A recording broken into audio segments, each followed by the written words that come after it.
All right, excellent afternoon to all those who are watching us across the state in Nigeria. Let me start by saying that our voices have value, and of course we are we are consoled, that our voices are channeled to the ills and of course the twist of the society. However, the sad truth is that our voice is not just enough. The words spoken on Real Talk have been found to be real, but scary truth is that sometimes our society falls or fails us. However, I say again, welcome to another interesting episode of Real Talk with Kike. I remain your convener, Kike Atanda, and of course, I have one of the real talker on the platform. Don't let me just give you away. What should I be giving you away? No, he doesn't do that every time. Every time, right? Don't worry. How are you doing, Damilala? I'm very well. I'm doing very beautiful today, and of course, you're looking smashing. As always. Actually, the combination of brown and red, nobody will really want to try it on a good day. You feel like, oh, it feels, but when you have done jacket and trousers, we're wearing it, but you look very pretty. Thank you. Even you look good, sir. Good afternoon, everyone, from everywhere you're watching us. This is Real Talk with Kike, where we keep it real, where we talk about things that affect you and me as citizens of Nigeria. My name is Damlola Banire. Welcome on the show. All right, the On This Day in History segment is about the former British Prime Minister David Cameron, who visited Nigeria for some reasons. I think it's important for us to get the full gist before Damlola come back to the studio to do some justice to our On This Day in History segment. Stay with us. We'll be right back.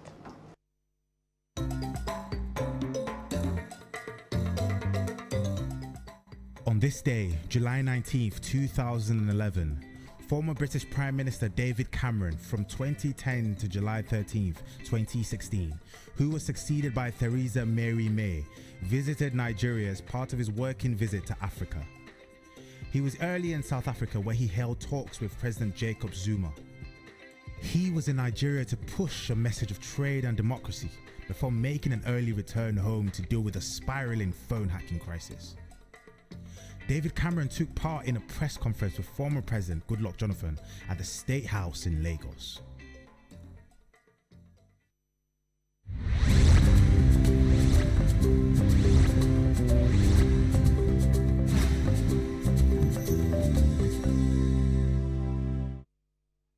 Thanks for staying with us. Gosh, on this day in history segment, let me first off start by saying that at least today's On This Day in History there is a little bit of positivity in it, because if it's not bomb blast, it's Boko Haram, it's this, it's that. But yes, in as much as I understand that David Cameron was actually in the country during President Jonathan's administration, and his message then was about trade and what's it called, democracy. As far as I'm concerned, I'm asking myself, yes, he came to Nigeria to pass that message, in as much as he visited another country, I think South Africa before coming to Nigeria. But the question is, the message he came to push. Let me start by saying that, is there any ease of doing business in Nigeria which falls under trade? I'm not so sure right now. If you do the business of exchange and all that, you understand what I'm talking about. In terms of democracy, maybe I'm beginning to see a bit of change, especially when it comes to politics today. Look at what happened in Osun State. Fantastic. That was fantastic. And the fact that our sitting president actually put in a goodwill message out there, I think that's one of the legacy that he will be leaving behind in terms of being fair, free and fair election taking place in Osun State. And of course, there are a lot of new electoral reforms that have been brought into play. Many thanks to INEC. But however, I feel that the message that it came to to push during Goodluck Jonathan's time have not really taken place in Nigeria. But let me leave it to you quickly. What's your take on this? I think sometimes that was in 2011, 11 years back. Sometimes in 2016. I think during an event to mark the 90th birthday party of the Queen of England at the Buckingham Palace, he unconsciously or subconsciously mentioned that Nigeria and Afghanistan were the most fantastically corrupt country. And he also said, that's his word, and he also said if the monies that had been stolen in Nigeria in a span of 30 years was stolen in the United Kingdom, that means the United Kingdom will cease to exist. Is that true? Yes. Are we pushing forward? I doubt it. Just like you said, I am not sure where we are if we have not even retrogressed from 2011 when he came into now, because we know what dollar was like. You're emphasizing on exchange, and we know what dollar is today. So we hope that somehow people want to visit us, international organizations, before things happen. We are quick to say, is the international organizations, the international bodies, are they not seeing us? They are seeing us, but they know that we are the orchestrator of our own problems. So how do they help us? That's where the question lies. All right, many thanks for that submission on this day in this segment. We'll go on a quick break.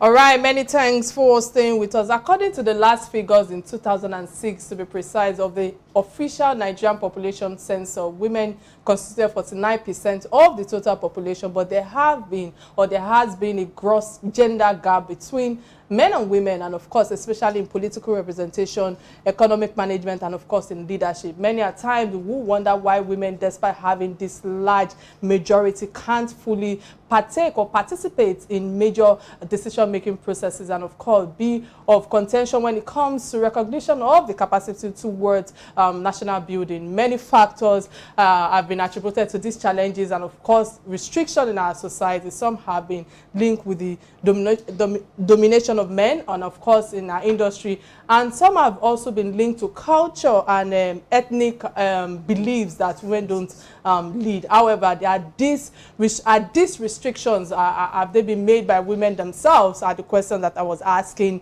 when I was trying to put this content together. Many people or many women don't know how to even take on the leadership role. I stand to be corrected. Many women also have the followership, qualities that I feel that they've not been able to solve to become the kind of leader they should be. Well, guys, let me put aside all the brief introduction and the likes and all of that. On the show today, we are discussing the leadership, of course, with my intro, and of course, we are looking at not from a political or governmental perspective, but from the lenses of career. Many women are in the career line, and it's difficult for them to actually reach high position in their career field. Nonetheless, on the show today, we have a woman who have built a name and a career in publishing. She is a force to reckon with.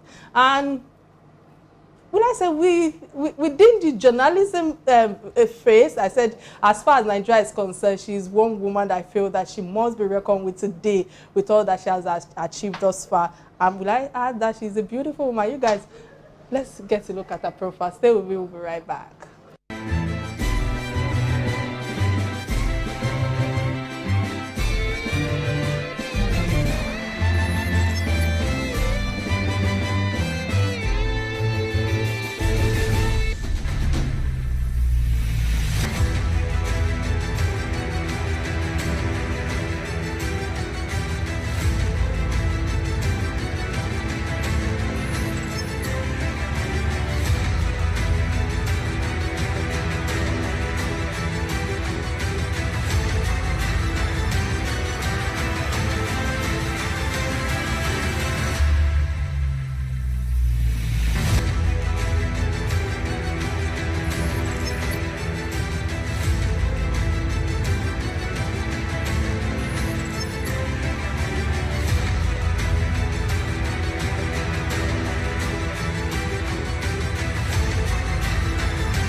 Right, welcome to the show, NEYA. KALU, did I pronounce the name properly? KALU, right? Yes. Because I needed to put a touch of that Igbo pronunciation on your last name. It's very important for me. But it's a big compliment to have you on Real Talk with Kike today. And let me start by saying you look really beautiful in person. Thank you. You look like a model, guys. Absolutely. Thank you. Guys, you're looking right now. How are you doing today? I'm good. I'm well. Thank you for having me. Fantastic. So let's just go straight to the topic at hand, because I know that it's a rare feat in Nigeria, to have a very young woman of your caliber being at the at an influential position, so to speak, you know. So reflecting on what I've been able to collate thus far regarding your career path and of course your position at the moment, you know, what were the, will I say, the strong cards that you think you have played to earn you to this accomplishment thus far? Well, let's start from there. Well, I mean, as you know, the newspaper is owned by my family, and all my life I have shadowed, you know, my father, and following him around and learning things from him, you know, leadership, sustainability, and all those things, I think has put me in the career path that I'm in right now and given me the opportunity to be in the position that I'm in right now. So was it very easy for you to play through numerous other staffs who have contributed? Maybe, you know, sometimes you have in an organization 15 years, 20 years, and how was it comfortable for them? How did they absorb it? Well, I mean, I've always said when I came into this 2 months ago, I'm not here to take anybody's job, and I'm not here to kind of steal anybody's shine, okay? Like I said, I've had 18 years experience shadowing my dad, and this is what he's been doing for the last 20 years. So I know that there's some people that have more expertise than me, obviously in the field of journalism, but I think that I bring in kind of a different experience, you know, with my background as well. So I don't think that anybody feels threatened. No.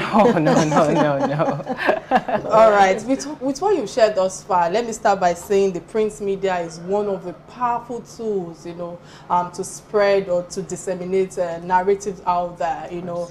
But I would like to ask you, are you, you know, using your own position, you know, as a female young publisher and of course chairman of the Sun newspaper at the moment, to further encourage the women to tell their narrative and own their narrative regardless of how the society, you know, views them? What's your take on this? Well, let me start by saying that no one should ever feel sorry for being female. You know, being female is a badge of honor that I wear very well. And, you know, being in the position that I'm in right now, I don't want it to be lost on anyone. I don't want to be the only and last female youngest publisher ever. I know that we are trying to push the narrative of empowering women and putting women in positions of leadership, but I don't want that to be lost on the public. You know, you can be able to enable young women like myself to be in a position that I'm in right now. So of course, my goal is to do more for women with the position that I'm in right now, and to help other women, younger girls actually, to achieve, you know, positions like this. Damilola, apologies that I would interrupt you, because with this submission that you have shared, you know, everything is so easy and the likes and all of that. I feel that, you know, as individuals, you know, we have tested failures one way or the other, and I like to say that there is nobody who have tested success today that haven't tasted failure. I believe that to get to where you are today, regardless of your background, your family background, the fact that, you know, they own the media outfit, so to speak, I believe that you're someone who have something of value to put on the table as well, which is one of the things that I think is important for me to push. Right now, what were those failures that you can say that, you know, you've learned from while, you know, ascending your career as a publisher, and the fact that also being behind your father, what are the lessons or the failures that you think that you've been able to learn from it? Oh, that's a tough one. I mean, primarily people are always judging me because of him. So I've never really been able to step outside of being the daughter of. And you know, what I'm hoping that this is creating is that I'm my own person. Fantastic. I'm grateful that I've had the father I have to put me in a position that I'm in right now, but I would like for people to just look at me as me and judge me for me and not the mistakes or the achievements that he has had. So I think that's the failure, continuously being put on the same pedestal as him. And continuously being judged in the same way, or in his own failures or in his own successes. I'm not a politician, and so I don't think I should be held in the same regard at all. But it's what it is. I can't change who he is, I can't change who I am, but I would like to be seen just as me, the individual. Fantastic. Okay, that's great. I think around this area of Africa, excuse me, around this sphere where we live, a lot of women are judged culturally. tribally and religious wise, and like, okay, fine, if you have not gotten to a certain peak, you cannot stand for yourself and break some barriers. But a lot of women still want to come up, like, despite the fact that, oh, I have to go back to the home front and take permission, so to speak. How do you think women can manage, and how do you think men can help? You need to take back your power. Whatever it is, if something is important to you, you just have to go for it. You need to learn how to prioritize. And if there are women watching this or a younger girl watching this right now, I just want to say to you, if you have a dream, just go for it. And you shouldn't have to seek permission from anyone. If everyone truly is in favor of you and supports you genuinely, you shouldn't have to take permission for anyone. With men helping, to be having this conversation in 2022 is tough, because from the inception of time, women have been struggling for, you know, as a seat at the table, and men can just be a little considerate. You know, your competency shouldn't be based on your gender. Your competency shouldn't be based on your age or what you look like or your religious beliefs or any of that. Yes, we are continuously at a disadvantage being women, but everybody should look at what is on paper, your credentials, what you're coming to the table with. And, you know, once we put all those sentiments aside, I think that it would be great. Everybody can have a piece of the cake. Talking about everybody having a piece of the cake, I feel that majority of Nigerian women today, you know, are sort of laid back, you know, in terms of going for leadership positions. Right. However, I feel that our culture also contributes to that, Yes. you know, in terms of we've seen, I don't want to say, mention that our present administration have said women belong to the kitchen, however, you know, but if you ask me, or if you ask them, so to speak, they say that they don't want to tussle against men, or you know, and some even complain of maybe unfair treatment in an organization or in an office space. So my question to you right now is the fact that how do we, you know, address or solve these challenges? I consider it a challenge, not a problem, regarding how women should begin to see themselves as a tool. You said something earlier that women should never feel sorry for being a woman. How do you want to address this for those listening to us right now? If you are laid back and you want something, you're never going to achieve it. I mean, that's just fundamental common sense, right? So you have to fight. The reward that you get at the end of the line is you fighting for where you have been, you're currently at now. I know that I've heard a lot of no's. I've heard a lot of no's from everyone, male figures in particular. But the reward is being at the end of all those no's and sitting back and seeing that I do deserve to be here. I don't deserve to be in the kitchen. You know, women deserve to be in the kitchen, in the boardroom, in the whatever. Women deserve to be everywhere. So for me, if you're laid back and you're fighting for something, you're missing the point entirely. You can't sit back and fight for your rights, you know. You have to fight and be on the playing field and say, this is what I need to do. These are the things that I want for myself. And you need to go for it completely. The culture does add as well, you know. We're brought up to be, you know, sober and docile and respectful and this. And nobody is saying, you know, steer away from what your upbringings are. But if you want something and if you're trying to be a part of a movement, you just go for it. Fantastic. Well, I think before we go on a quick break, I'm going to be saying that now you're asking women to push on, go for it. I know that in every industry it happens where the men sexually assault or victimize us. I know you understand what I'm saying. But now, and a woman wants to push. Let's look at you, for example. You've had a privilege. You've had numerous experiences. And if you were even in that kind of situation, now let's strip off the privilege. Would you have still pushed on to say, oh, I want to get this from an office and this person is sexually assaulting me? Do you go back in or you try multiple times? Because a lot of women, it has jettisoned their career. I'm going to shake Kike's table. Damila, permit me to be honest. I have been in situations where men have, you know, been a little too forward. And it's uncomfortable, it's embarrassing, and it's degrading, it's demeaning, to say the very least. However, you have to be a professional, okay? I know that, you know, now in the age of internet, it's easy to go on and say XYZ did this, XYZ did this, but I think that what you do behind the scenes is so important, okay? If you have somebody touch your shoulder inappropriately, for instance, instead of making a big scene about it. Show them why you should be there with them. Listen, don't do this. This is what I'm here for. You know, I think that, you know, men really do take advantage of women trying to fight for their rights. This is standard. I'm not afraid to say that. And seeing as I've been in that position, you almost have to ignore to conquer. Do you understand what I mean? Yeah. Fighting every small battle is not going to win you anything at all. Sometimes you keep quiet, sometimes you save your ammunition, sometimes you sit back and you weaponize, and you think and you strategize. And when you come back, the guy that was touching you on your shoulder will be like, ah, this is the lady I was touching on the shoulder. She's now chairman of the Sun. And that's how you prove them, right?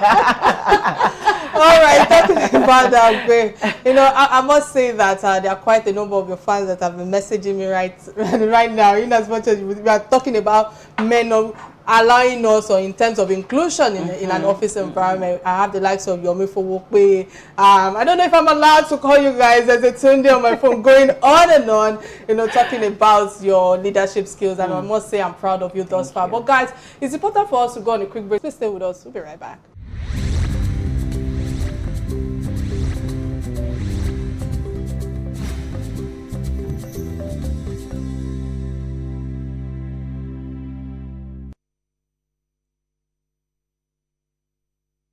All right, glad to know you're still with us. In case you just joined the show, today's conversation is about female leadership, and of course, this generation, the next generation, and I guess I've been trained a lot of light on how you can comport yourself, how you can take the bull by the horn. But however, we have been having the realistic conversation or discussion thus far when it comes to being the chairman, of course, the publisher at the Sun newspaper Nigeria. And I feel that our focus today, which is really important on all we've been sharing thus far, is about talking about the inspiration and the challenges surrounding leadership in our essential role, and of course the narrative of women out there. And I must say many thanks for staying with us thus far. If you want to be part of this conversation, remember that we are live on, you can call the studio numbers 08098877400, and remember we are live on both on Facebook and of course on YouTube page, on Silverbell platform, and on Real Talk with Kike. And I must say, NEYA, many thanks for all you've shared thus far, throwing light on most of the challenges that we women are going through. But you know, I want to say that women are seen on newspapers, you know, but not really heard. I stand to be corrected. You know, the reason why I'm saying that is that because based on my observation, and by a writer who recently actually put that out there, that women are only seen in the newspapers. But you know, it means our narratives, so to speak, are not to be heard more. Again, I stand to be corrected, guys, you know, in terms of our impact, you know, and of course the next generation beyond, you know, the glitz and glamour that they see, especially on social media today. You know, I'm sorry to say this, when someone sees someone like you, the first thing that comes to their head is, this is a pretty face. How do you explain to them that you're more than a pretty face, you know, that you bring other value to the table? What are your suggestions on women, you know, being more heard and I would like to say more read off, so to speak, and not being paid attention on the physical appearance? Yeah. Well, breaking the bias looks exactly like this. You put a young girl in a place of power and you let her do the work. Me personally, I don't have anything to prove to anyone. My work should do the talking for me. But girls that are looking up to, you know, different role models, obviously you're looking for something in particular. There are girls that, you know, want to do the work, and there are girls that don't want to do the work. And you have to choose what lane you have to be in. Now, it's not for me to tell you what lane to be in. Whatever floats your boat, floats it. But if you want to be taken seriously, you have to look serious. You have to look the part, you have to act the part, you have to be the part. You know, you can't be wishing upon a star and then be expecting, you know, something else on the other end. So for me, to be taken seriously is such a tough cookie in Nigeria, you know, because everyone literally just looks at your face. Nobody is thinking about what's inside your head.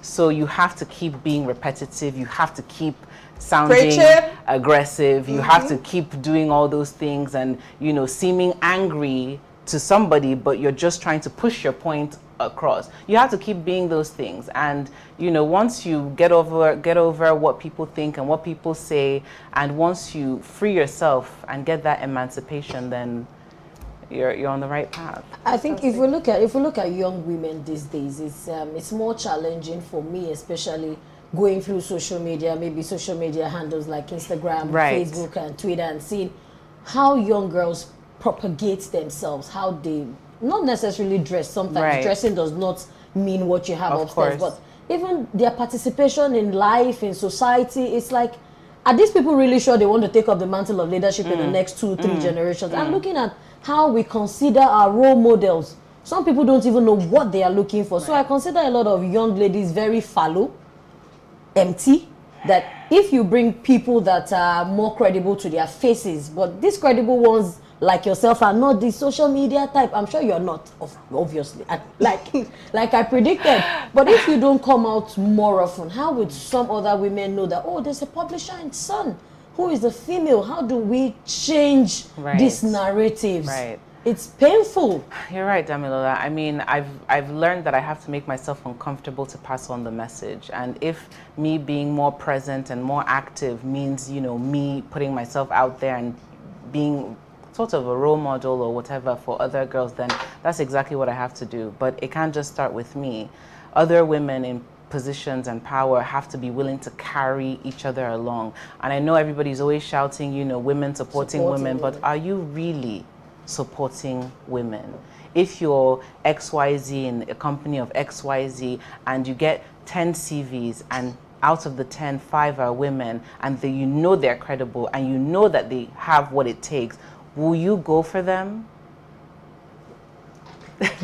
That's the question she's putting out there for us to ponder on. However, you know, with what you've shared thus far, you know, I think in recent times I'm beginning to change my thought towards women supporting women. I'm a believer that it's just lip service when it comes to women supporting women. But when I look at you, when I look at Kim, you know, trying to push another fellow woman, you know, I look at a lot of women out there who are also speaking for me when I'm not in the room. Right. It says to me that, Kike, it's time for you to start changing the Right. narrative in your head.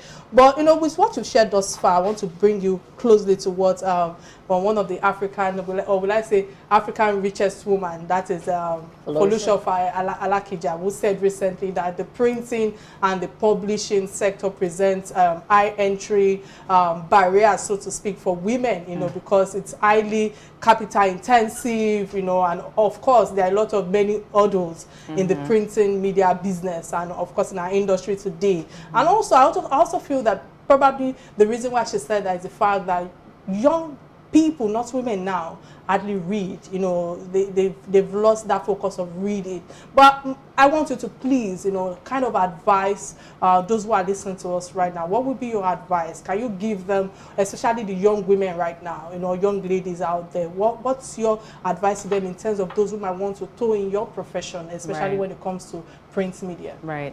Well, you just have to start from somewhere, okay? I started my career at 18 years old, and you know, at 18, what do you really know you want from life? But you have to make a decision for yourself, and you have to stay the course. Print is a very tough place to be. Of course, it's male dominated everywhere you go. Even when you're being addressed, you know, at a public function, it's gentlemen of the press. So there's really no room for women. So you have to start from somewhere, and you have to switch the narrative. You know, I'm doing that, and I hope that anybody watching and trying to be in this position or trying to be in a printing business would understand that it has to start with you. Charity begins at home. Once you start doing the work and other girls see, okay, this is something that I can achieve, then you start working towards it. But it's not a matter of waking up in the morning and say, okay, you know what, I want to be a journalist. No. You have to start from somewhere and build yourself and build your accolades, and you know, that's how you get to the position that you want to be in. Fantastic. Okay, if we're looking at your this appellation of gentlemen of the press, that got me. So are we saying that if more women engage in this field of being CEOs and publishers of top print media, just like the banks now, we've seen a paradigm shift in the banks, and we have a lot of female CEOs. Would we be addressed as gentlewomen of the press? Would it change the narrative? I don't think it still would. I honestly don't think, because I mean, this is from time, you know, and changing something midway because you feel like, oh, it's now you know, politically correct to now address because they're now females in the room. I don't think it will change anything, but, you know, seeing more women, you know, in the field would help. You know, you can still address me as gentleman. It's the same way wherever I go, they still address me as chairman. I'm a woman. I'm a chairwoman, but chairman, you know, whatever it is, fine. But let us see that the work is being done. It doesn't matter what the title is. Let us just see that the work is being done. Yeah, fantastic, because I know that even actresses are being addressed as actors. Exactly. You know, I want to just give you an open platform right now. What's your message? You know, we're about to round up this segment. What's your message to people listening to us? I know I asked you earlier about ladies, but let's bring in the men so they don't feel that we yank them out of this conversation. What's your message to all those who are listening, both male and female, regarding how they should take on that leadership role, regarding being of added value to wherever they find themselves, using your own experience? Well, I mean, leadership for me looks like this. You are not a dictator. Once you assume the position or the role of a dictator, you've missed the complete thing. I have a team of brilliant people that are working for me. All of us are leaders. All of us are steering the ship. And you have to bring everybody along. It's a teamwork. Once you are unable to hear no from your team members, something is amiss. You cannot be a leader functioning like that. Just be kind. Kindness is always at the root of everything. Just be kind. It's not a competition. Nobody is taking your position. Just be yourself, be nice, be kind, do the work, and then just leave the rest. And you'll see that people would give you your praises. You don't have to go around tooting your own horn. Yes. Oh gosh, I wish I can start giving our praises. Many thanks for all that you shared thus far, and of course creating time to be on the lunch show today. Guys, you know, before I let you go, we have this last segment, and this one is out of your way, but it's about human relations, some of the trending stories that affect us, that bind us together as Nigerians. And the first trending story that caught our attention is that of the Ahmed's death. I know that we addressed this trending story, I think, a few weeks ago. Damilola, let me come to you quickly. What's your take on this? If anybody can retrace or remember what I said 3 weeks back about her coming out to say she has mental illness and she was suffering max depression. And exactly my words here, I said, we don't pay keen attention to people until things begins to fall apart. That's when we now start to. Her picture flooded everywhere yesterday. How many of you took time to check on her? I mean, I'm not close to her. We just met as colleagues on the job.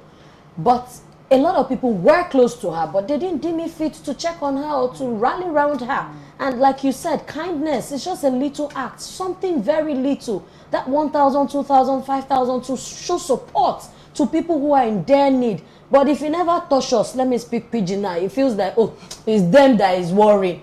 Somehow the table will turn around. It's so unfortunate, because I said it 3 weeks ago that God forbid her committing suicide, and now she lost the battle to maximum depression. There's no even mental health in hospital in Nigeria. Even the normal hospital, we are not seeing anything. I think the government and the people should do more in checking on ourselves so we do not lose the spirit of brotherhood and relationship. Fantastic submission, Damilola. I think before I come to our guest, let me start by saying that what is this life if not full of pain? I feel sad on our loss, and of course the that type of loss that hits you hard because of the fact that somebody could have been of help. You know, just to also pick from what NEYA also shared, you know, just being kind, putting a smile on somebody's face, you know, could have helped anybody in any funny situation right there. But because of the fact that the attempts were made, you know, to rescue her mental health, you know, and yet her sanity, but at the same time, I just feel that I think it's important for me to quickly put in a word to her family, my prayers and condolences to her family.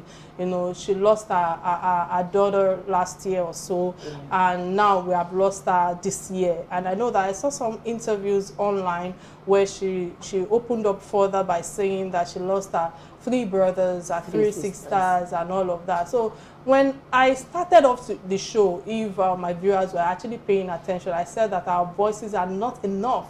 And this was what I meant. You know, we cry, you know, we've cried, we've lamented, you know, 2 months ago about our story here.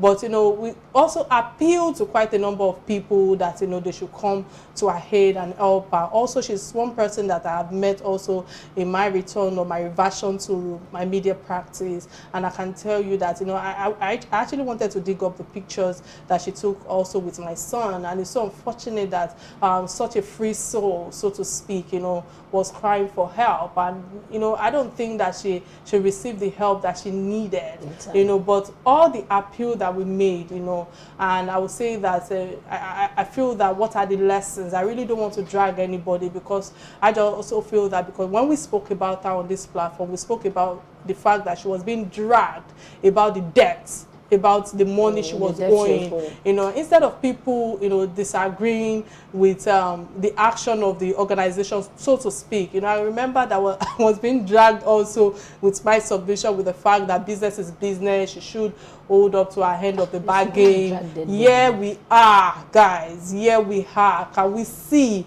Apparently, she didn't just get better. You know, she didn't heal till she slumped and died. You know, we need to be more sensitive. We also need to care for people regardless of what is at stake. We need to be, you know, prioritize the wellness of people. Such a great talent and wealth of, you know, capacity have been thrown under the carpet right now. She fought her way up from the trenches of Ajegunle, because I remember her also sharing her story, how she became a superstar. And I just feel that now that we've, you know, I can only wish her love. You know, it's easy for us to say, or for me to say, so to speak, because she's gone. But why don't we just show love to people? Just like, you know, NEYA, KALU also emphasized, why can't we be kind to one another, knowing that your kindness is not going to shift your crown? I think it's important for me to emphasize on that. Have mercy. Understand that it is important for your other neighbor to stay alive. In short, we all need to do better, become better, because life is too short and we don't know who is next. We can only pray for longevity in sparkling health. But it's unfortunate that we lost her despite all the noise that she was trying to put out there. NEYA, quickly, what's your take on this? Well, I know her from the Johnsons, and I know this because my sister is obsessed with that show. And you know, when I spoke to my sister this morning, she had said, oh, you know, my favorite character from the show had passed. And I don't know her. It's just really painful. Mental illness is something that is very delicate, and in Nigeria it's just looked at, oh, that one is mad, you know. Like I said earlier, charity begins at home, and please permit me to speak pidgin. Now from clap, dance they start. Can you imagine a beauty queen speaking pidgin? So once you do the work within your home, within yourself, and you practice kindness and you teach kindness, it will be easier for you to judge somebody with kindness. But I think that people that go around trolling people, and you know, they're suffering themselves, because you cannot give what you don't have. If you don't have love at home, it is impossible for you to give love to somebody else. So charity truly begins at home. Fantastic submission right there. All right. The second trending story that caught our attention again is the examination students that were writing their exam on the bare floor. I think it's important for us to quickly show our viewers this video before we give our submission. Moses, are you there? Let's show the video quickly, if you can lay your hands on it. All right. While they're trying to work on that, Damilola, let me come to you quickly. What's your take on this? Well, when I saw that particular picture, it was gory. In 2022, students are writing exams sitting on the bare floor. We have a minister for education. We have commissioners for education in Ogun State. It worked me, if I'm very precise. And I mean, when ASU is on strike for 5 months, what's secondary school problem? What are they doing?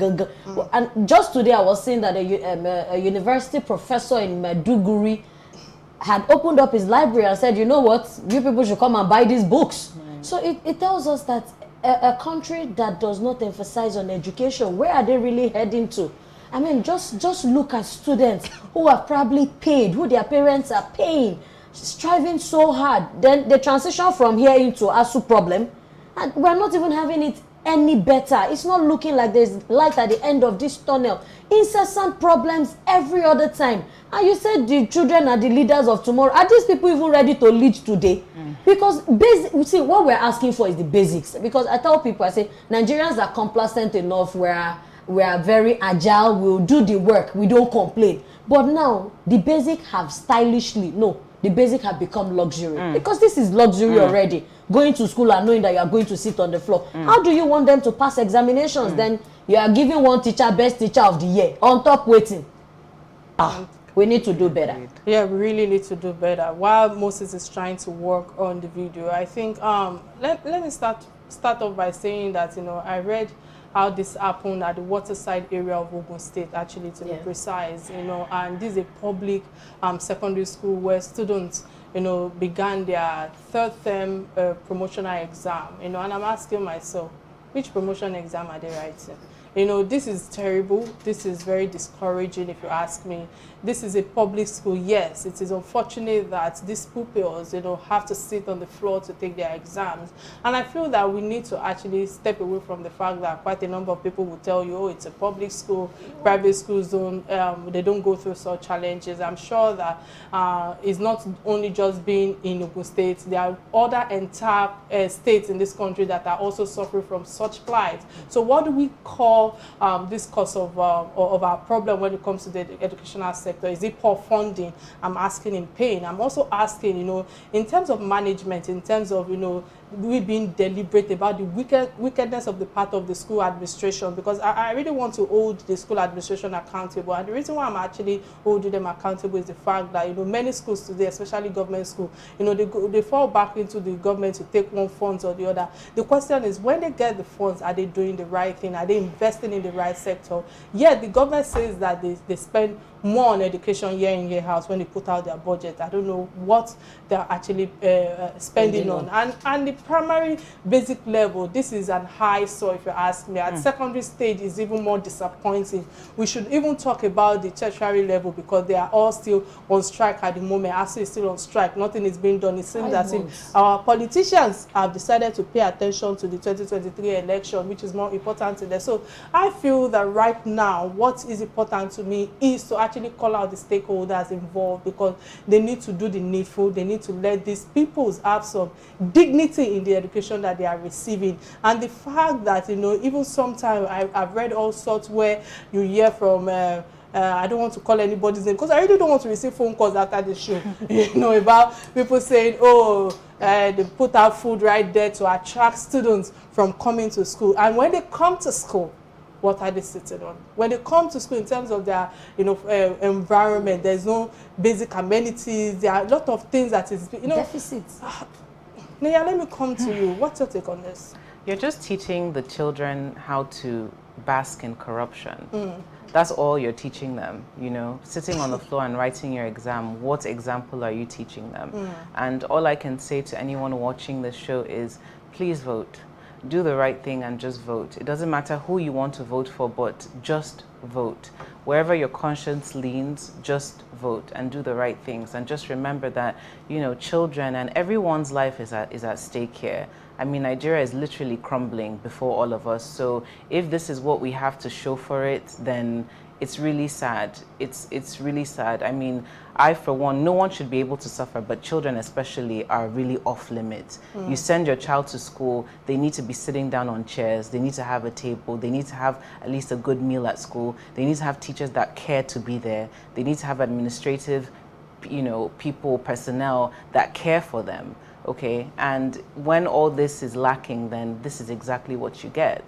You are allocated XYZ amount, use it and just do the right thing. Public, private school, there should really be no difference. Everybody is there for an education. So it's quite unfortunate that this is happening in 2022. Many thanks for your submission thus far. But Dami, let me come to you quickly before we round up.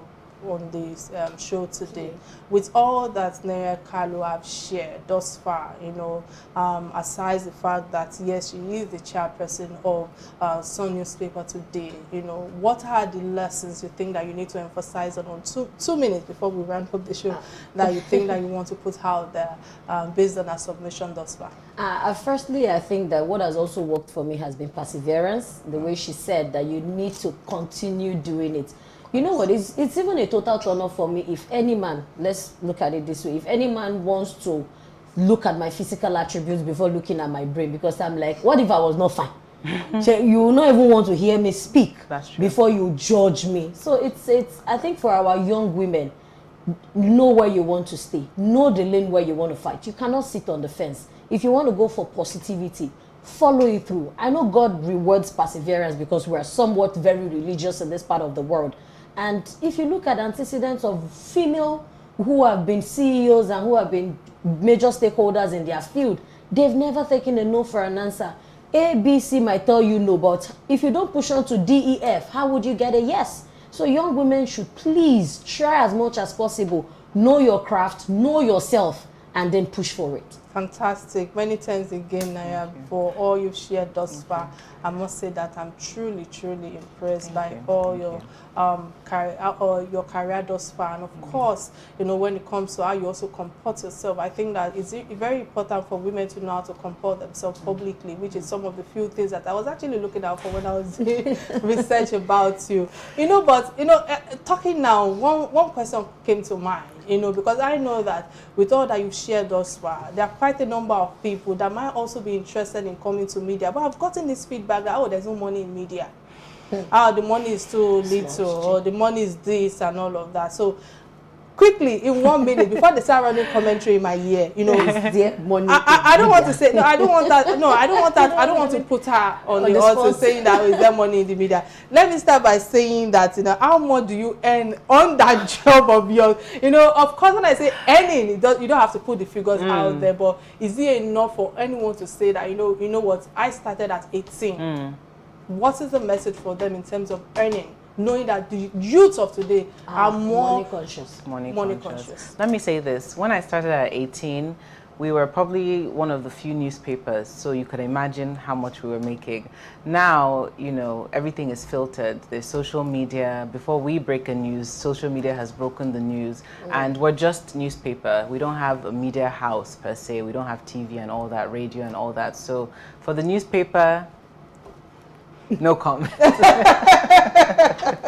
All right, that's fine. With that, we've come to the end of another interesting episode of Real Talk with Kike. Of course, courtesy our distinguished guest, our beautiful guest. Yes, let me objectify a little bit. Please allow me, of course, NEYA KALU. Buy for beautiful girl. Yeah, for appearing on the show today, and I must say it was a delight having you on the show today. So my name is Kike Atanda, and you are Damlola Banire. And NEYA KALU. Bye for now. all right, bye for now. Many thanks for tuning in.